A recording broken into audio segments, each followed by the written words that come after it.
A video from Jawaharlal Nehru University has gone viral showing a student raising slogans like Modi Shah ki kabr khudegi. The protesters claim to be in support of activists Sharzil Imam and Umar Khalid. The slogan were raised during a campus gathering according to the video clip. The incident comes a day after a Delhi court rejected bail plea in the Delhi riot case.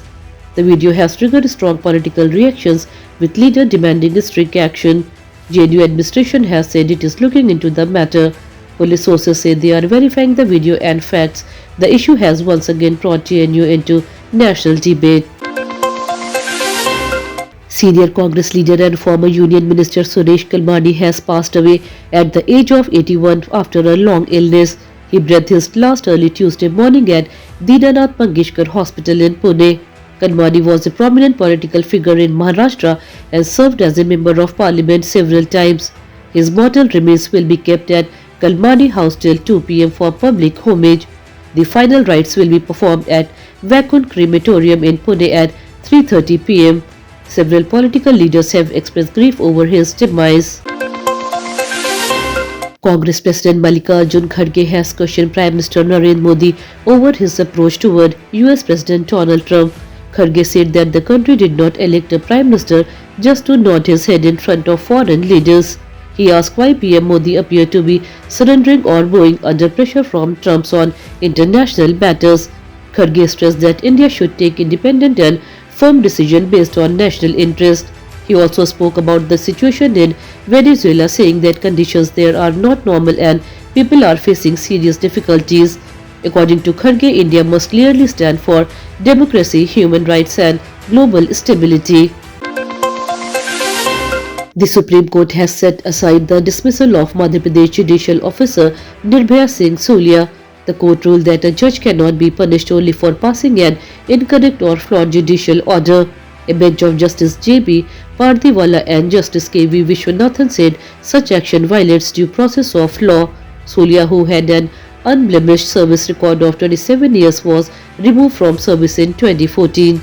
The court observed that judicial independence must be protected and disciplinary action should follow proper procedure. The return of Sarabjit Kaur, a woman from Punjab, to India has been delayed once again. Pakistan Interior Minister told the court that her case is still pending and therefore she cannot be released. Sarabjit Kaur has gone to Pakistan where she married Nasir Hussain after converting her religion and changed her name to Noor Hussain. She is currently in the custody of Pakistan police. Her family in India has been waiting for her return for a long time. Indian authorities are closely monitoring the situation. A major fire broke out at an oil well in Andhra Pradesh after a gas leak was reported on Monday. Huge flames rising nearly 20 meters high was seen from a long distance, creating panic in nearby areas.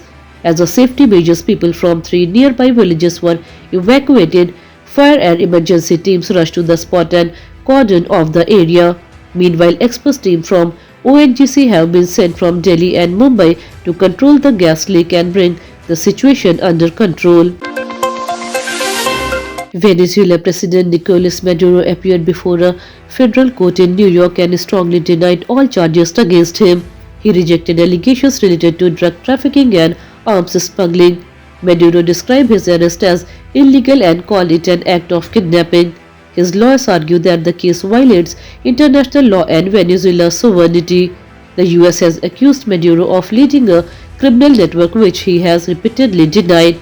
The court has scheduled the next hearing in the case for March 17th. Protests in Iran have intensified over the last 8 days, leading to growing political tension. According to a report by British newspaper The Times, Iran's supreme leader Ayatollah Ali Khamenei may flee to Russia if the situation worsens. The report claims he could leave the country with his son and a small group. So far, at least 20 people have been killed in the protest and many have been arrested. Iranian authorities have not officially responded to the report. The unrest is seen as one of the most serious challenges to the regime.